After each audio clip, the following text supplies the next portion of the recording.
बिस्मिल्लाहिर्रहमानिर्रहीम। अस्सलाम वालेकुम नाज़रीन, मैं हूँ महरीन सब्तैन, देख रहे हैं आप मेरा यूट्यूब चैनल। नाज़रीन, कुछ बड़ी इंपॉर्टेंट इन्फॉर्मेशन के साथ इस वक्त हाजिर हुई हूँ। और जैसा कि आज अदालती कार्रवाई थी और यहाँ पर ज़हीर का वकील भी पेश हुआ। ज़हीर के वकील ने कल वकालतनामा जमा कराया था।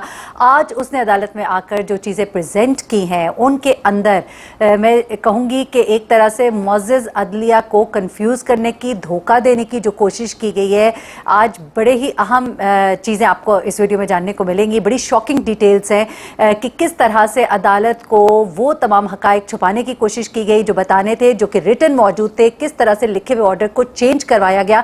अदालत में जब कहा जा रहा है कि वजह दुआ को दारुल अमान भेजने की ये है, उसको कटवा कर वालिद के नाम पर सारे इल्ज़ामात लगा दिए गए। ये सब क्या किया गया ये मैं आपको आज बताती हूँ। और उसके अलावा जिस तरह की धोखाधड़ी की कोशिश की गई है, जिस तरह से अदालत से हकायक और सच छुपाने की कोशिश की गई है, वो सब आपको बताती हूँ। इस वक्त ज़हीर जो है वो कराची में मौजूद है लेकिन अदालत में पेश नहीं हुआ। इस वक्त सिर्फ उसका वकील पेश हुआ है, लेकिन ज़हीर जो है इस वक्त कराची में मौजूद है। किस तरह से दुआ ज़हरा को फंसाया गया है और दुआ से गलत बयान दिलवा दिया गया और वो गलत बयान अब इनके गले पड़ने वाला है। और किस तरह से दुआ को छोड़कर ज़हीर जो है यहाँ पर अब आ गया है। अब सिर्फ उसका मकसद अपनी जान बचाना, अपने रिश्तेदारों की जान बचाना है। किस तरह से शब्बीर का नाम क्यों नहीं उन 35 मुल्ज़िमान में शामिल था जिन्हें नामजद किया गया। 33 के नाम है, 34वां जो है वो शब्बीर है। ये 34वां शब्बीर जो इसका नाम क्यों नहीं डाला गया, इस मामले को भी आज अदालत में उठाया गया और इसका नाम अब डाला जाएगा। और क्यों ये अभी तक बचा हुआ था, ये भी तो बात है ना, ये भी तो सवाल है। असल मेन कल्प्रिट शब्बीर है और ज़हीर है। बाकी लोगों के नाम तो डाल दिए और शब्बीर और ज़हीर ही बीच में नहीं है। हाँ अच्छा, चले, ये भी मामला हुआ। और उसके बाद जो बहुत ही अहम डेवलपमेंट है वो ये है कि इस वक्त मामला जो है नए तफ्तीशी अफसर के बाद अब मामला नए सिमत में और अच्छी सिमत में जाता हुआ दिखाई दे रहा है। डीएसपी शाबानी को तो आज अदालत ने जो कुछ कहा वो भी मैं आपको बताती हूँ, क्योंकि अब शाबानी साहब तो इस केस में रहे नहीं तफ्तीशी अफसर, लेकिन उनकी जो नेग्लिजेंस की वजह से और उनकी जानबूझकर, नेग्लिजेंस नहीं जानबूझकर उनकी कोताहियों की वजह से ये केस बड़ा डिस्टर्ब हुआ। तो ये सब तफसीलात आज आपको इस रिपोर्ट में जानने को मिलेंगी। बड़े चौंका देने वाले इंकशाफात है, जरा गौर से सुनिएगा कि किस तरह से बेवकूफ़ बनाया जा रहा है। और दुआ ज़हरा को जो मैंने कहा ना कि बली का बकरा बनाया गया है, वाकईतन उसे कुर्बानी दी गई है, ली जा रही है उसे कुर्बानी। उसे ये पहले बताया जाता रहा हम तो तुम्हें पिज़्ज़े खिलाते हैं, हम तुम्हें नूडल्स खिलाते हैं। दुनिया को भी बताया जी बड़े प्यार मोहब्बत से रखा गया है। असल में वो जब किसी बकरे को ज़िबा करना होता है ना कुर्बानी से पहले, तो उसे पहले अच्छा अच्छा चारा खिलाया जाता है। तो इसके साथ भी वही सलूक हुआ। पहले इसको अच्छा अच्छा चारा दिया गया और उसके बाद इसे कहा गया ज़हीर के लिए अच्छा अच्छा बोलो, और उसके बाद इसको कहा गया कि हम तुम्हारे लिए अच्छा ही करें। पूरी रात झगड़ा होता रहा इसको और ज़हीर का। इस बात को खुद एक्सेप्ट किया है इसने उस बयान में जो उसने अदालत में जज साहब के सामने दिया, उस जज साहब के सामने जिसको इसने कहा मुझे दारुल अमान खुदा के लिए भेज दे, क्योंकि रात भर मेरी लड़ाई हुई ज़हीर से, मैंने रात रिश्तेदारों के घर गुजारी, मैं दारुल अमान में पनाह लेना चाहती हूँ क्योंकि मैं तो अब दाता दरबार पर रह रही हूँ। यहाँ पर अब चाइल्ड प्रोटेक्शन ब्यूरो को एक्टिव होना चाहिए कि इस बच्ची की जगह दारुल अमान नहीं बल्कि चाइल्ड प्रोटेक्शन ब्यूरो है। अच्छा, अब दूसरी बात की तरफ आ जाते हैं। अच्छा, इस बात को जब कोर्ट ने ये ऑर्डर लिखा ना कि इसको दारुल अमान भेजें, तो उसमें लिखा गया कि अपने शौहर की वजह से इसको हम भेज रहे हैं वहां पर। तो इन्होंने कटवा कर इसको लिखवाया है जी वालिद की वजह से। देखिए, कहीं भी ना बाप को नहीं छोड़ना इन्होंने। वो बाप जो इसका असल सग्गा है ना वो बाप ही है, लेकिन इस बाप को नहीं छोड़ना। इस बाप को जलील रुसवा करने की पूरी कोशिश है इनकी, लेकिन इंशाल्लाह ये इसमें नाकाम होंगे। इस बाप को क्या चाहिए जिसने अपनी इज्जत, अपना सब कुछ जो है दांव पे लगा दिया अपनी बेटी के लिए, तो वो क्या अपनी बेटी को मारने के लिए इस तरह से कर रहा है? शर्म आनी चाहिए आप लोगों को। अच्छा, अब मैं जरा बताऊं आज हुआ क्या। बेसिकली सिटी कोर्ट में 2000 केस हुआ। तफ्तीशी अफसर ने रिपोर्ट अदालत में पेश कर दी। तफ्तीशी अफसर ने मजीद मोहलत भी तलब कर ली क्योंकि जाहिर सी बात है नया तफ्तीशी अफसर है। फिर मुगविया की बाजियाबी और ज़हीर की गिरफ्तारी के लिए टीम पंजाब में मौजूद है। तफ्तीशी अफसर ने यह बताया चालान और मुल्जिमान को पेश करने के लिए मोहलत दी जाए। ठीक है, चालान के लिए। अब चालान जो है ना बड़ा इंपॉर्टेंट है, क्योंकि देखिए अदालत को जब बताया गया जिब्रान नासिर की तरफ से भी कुछ चीज़ें, तो उन्होंने कहा कि जी जिब्रान नासिर ने जैसे कि कहा कि जी बच्ची अब दारुल अमान में मौजूद है, आप पुलिस को हिदायत दें। तो उन्होंने कहा जी आप हमें ना बताएं, हमें पता है कि क्या करना है। साथ ही उन्होंने ये भी कहा कि जब चालान पेश किया जाएगा तो उसके बाद जो है मामलात को आगे बढ़ाएंगे और फिर देखेंगे कि क्या करना है। तो अभी तक 2000 को बाजियाब करने के लिए अदालत की तरफ से अहकाम जारी नहीं किए गए। जाहिर सी बात है अब चालान जमा होगा तो अब चालान और मुल्जिमान को पेश करने के लिए मोहलत दी जाए, तफ्तीशी अफसर ने कहा। Additional district and session court ने तफ्तीशी अफसर को हटाने का हुक्म दिया है, ये डिस्ट्रिक्ट प्रोसिक्यूटर ने बताया। फिर शौकत शाहानी अब इस केस के तफ्तीशी अफसर नहीं रहे, ये भी बाकायदा तौर पर आज अदालत में बताया गया। मुद्दई मुकदमा के वकील जिब्रान नासिर दूसरी अदालत में उस वक्त तो मसरूफ थे, लेकिन बाद में वो यहाँ पर आते हैं, वो सारी चीज़ें जो चलती रही, चलो इस चीज़ को साइड पे रखते हैं। लेकिन आज बेसिकली क्या होता है कि ज़हीर का वकील भी यहाँ अदालत में पेश होता है और शौकत शाहानी भी अदालत में पेश होते हैं, लेकिन अदालत ने उन्हें कहा जाहिर सी बात है कि अब वो तो इस केस में रहे नहीं तफ्तीशी अफसर। और अगली समात में अदालत ने नए तफ्तीशी अफसर से केस का हतमी ज़िमनी चालान तलब कर लिया है और तभी जो नेक्स्ट समाअत होगी उसके अंदर मैं आपको बताऊं कि 2000 की इंशाल्लाह बाजियाबी के ऑर्डर्स भी इंशाल्लाह जारी कर दिए जाएंगे, जो कि मेरी इत्तलात है। अल्लाह करे ऐसा ही हो। ये तो अदालत ने वैसे फैसला देना है, लेकिन अभी तक जितनी चीज़ें डेवलप हो चुकी हैं उनसे यही अंदाज़ा लगाया जा सकता है। और यूँ 1 अगस्त तक के लिए अदालत को मुलतवी कर दिया गया। अब मैं आपको कुछ बड़ी शॉकिंग डिटेल्स बताने जा रही हूँ। बहुत ही शॉकिंग डिटेल्स जनाब ये है कि जबरान नासिर ने ज़रा कच्चा छट्टा खोला और इन लोगों ने क्या चीज़ें कही हैं और की हैं।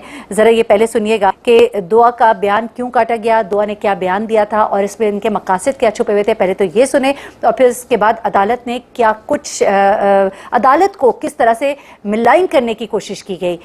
मिलाइन कहें या आप इसे ये कहें कि उनको धोखे में रखने की कोशिश की गई। पहले तो ज़रा ये सुनिएगा कि 2000 से क्या बयान दिलवाया गया और उसको किस तरह से इस्तेमाल किया गया, ये सुनिएगा।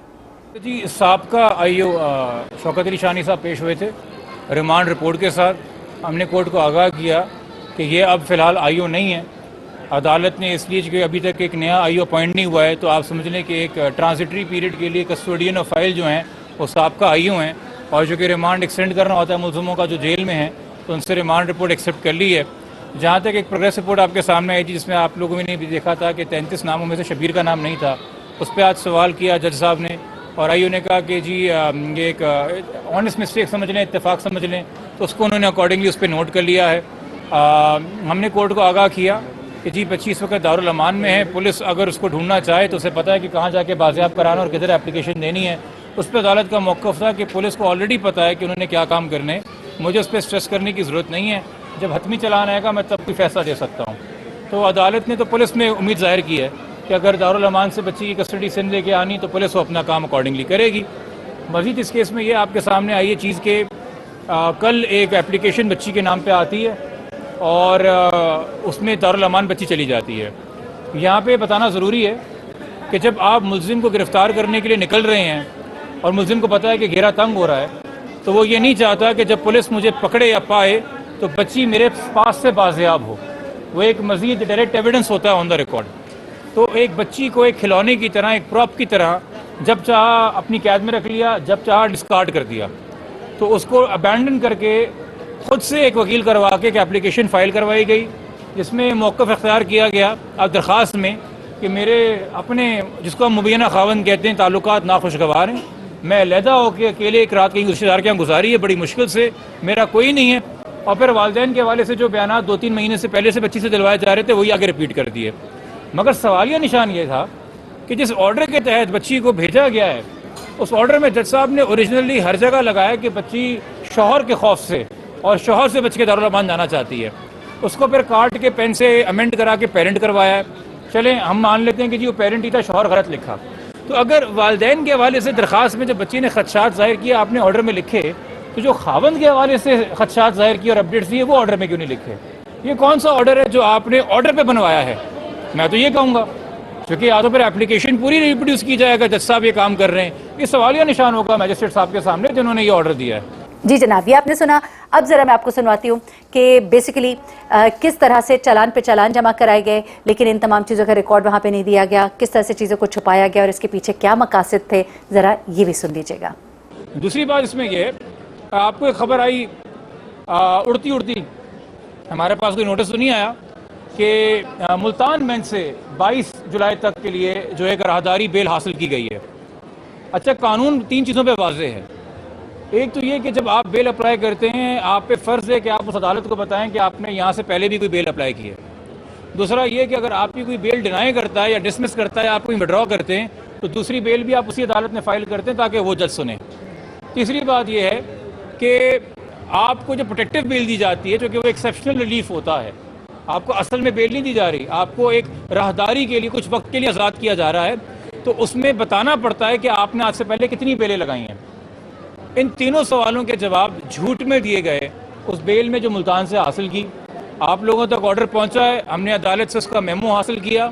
हकीकत ये है कि 7 जुलाई को लाहौर में बेल अप्लाई हुई, 7 दिन का वक्त दिया गया। वो 7 दिन का वक्त जो कि क्रिमिनल माइंड है उसने मचल के भी जमा नहीं कराए और वो बेल अवेल नहीं की।